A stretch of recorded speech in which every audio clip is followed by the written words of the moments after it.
Selamat datang di Aceh Clip. Please subscribe, comment, share, and like agar informasi dapat mengedukasi kita semua. Dalam sejarah perjuangan Gerakan Aceh Merdeka, sosok Tengku Abdullah Syafi'i tertulis dengan tinta emas. Ia adalah Panglima GAM yang karismatik dan disegani.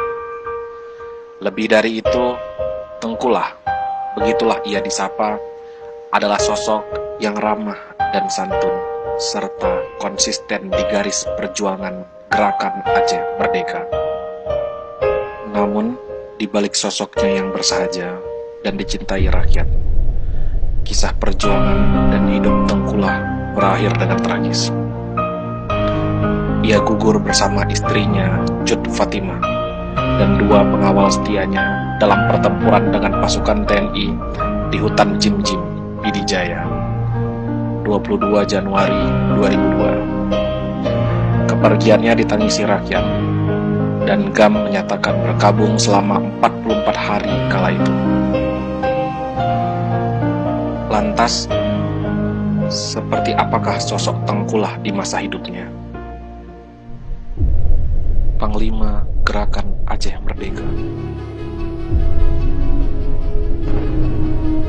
Tengku Abdullah Syafi'i, lebih dikenal dengan nama Tengkulah, lahir di Biren, Aceh, 12 Oktober 1947. Ia syahid pada umur 54 tahun dalam sebuah pertempuran dengan TNI dan merupakan tokoh pejuang Gerakan Aceh Merdeka yang karismatik dan disegani.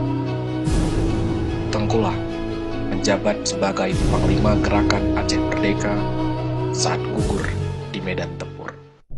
Sosok yang ramah, humanis, dan santun. Tengkulah adalah sosok bersahaja, ramah dan humanis. Ia juga dikenal sosok sederhana dan taat beribadah.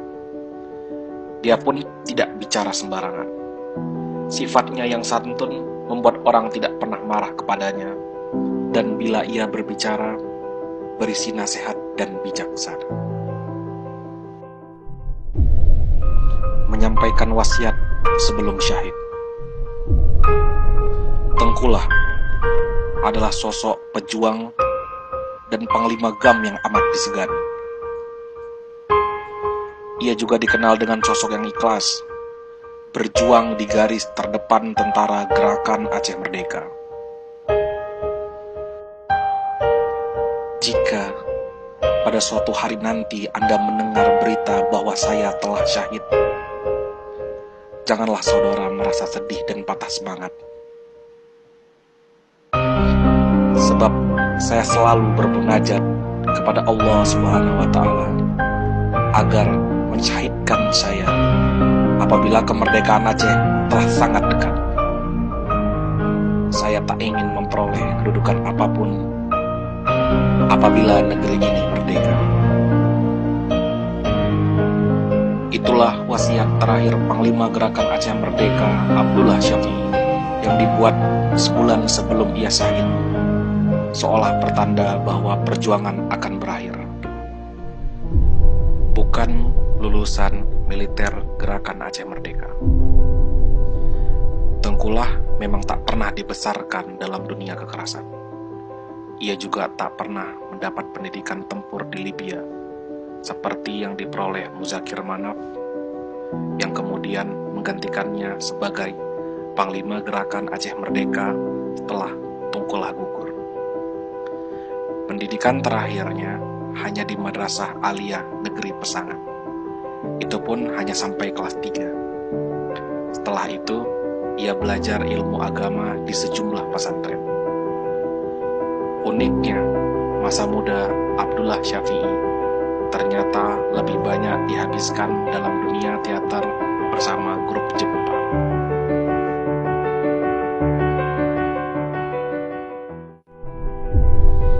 Membuat heboh karena ketemu sekretaris kabinet dan artis Cut Kekun. Sosok Tengkullah pernah membuat heboh Jakarta dan elit GAM di Swedia lantaran bisa ditemui Sekretaris Kabinet Bondan Gunawan di era pemerintahan Presiden Abdurrahman dan artis Cut Keke. Pertemuan itu berlangsung di tengah hutan dalam suasana yang penuh dengan keakraban. Bagi Tengku, pertemuan itu dianggap sebagai pertemuan silaturahmi. Pernah diberitakan sekarat terkena tembakan.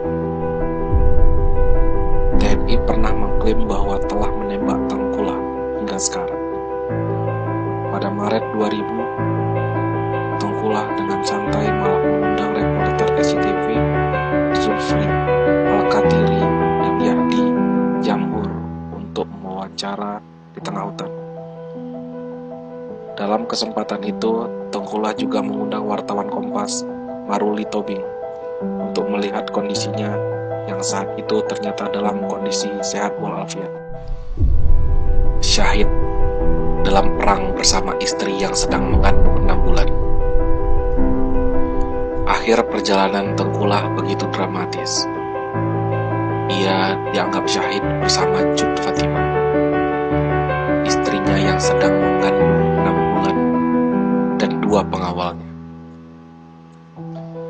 Tengku Abdullah Syafi'i meninggal setelah tertembak dalam sebuah pertempuran di hutan Jim-Jim, Pidi Jaya, 22 Januari 2002. Namun, jenazahnya tak langsung dievakuasi. Untuk memastikan yang tertembak adalah orang nomor 1 dalam tubuh militer Gerakan Aceh Merdeka, Panglima Komando Operasi Pemulihan Keamanan Brigjen TNI Jali Yusuf, waktu itu berangkat ke lokasi menggunakan helikopter. Keesokan harinya, 23 Januari 2002, barulah dipastikan yang tertembak itu adalah Tengku Abdullah Syafi'i. Selain itu juga ada 2 pengawal setianya yang ikut gugur dalam pertempuran.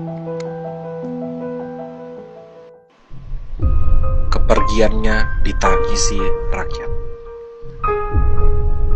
Pada malam menjelang subuh 25 Januari 2002, isak tangis dan selawat bergema di Desa Cubu, Kecamatan Bandar Baru, Pidi Jaya. Jenazah Panglima Angkatan Gerakan Aceh Merdeka, Tengku Abdullah Syafi'i, bersama istrinya Cut Fatimah dan 2 pengawal setianya, Tengku Daud Hashim dan Tengku Muhammad Isya, dimakamkan.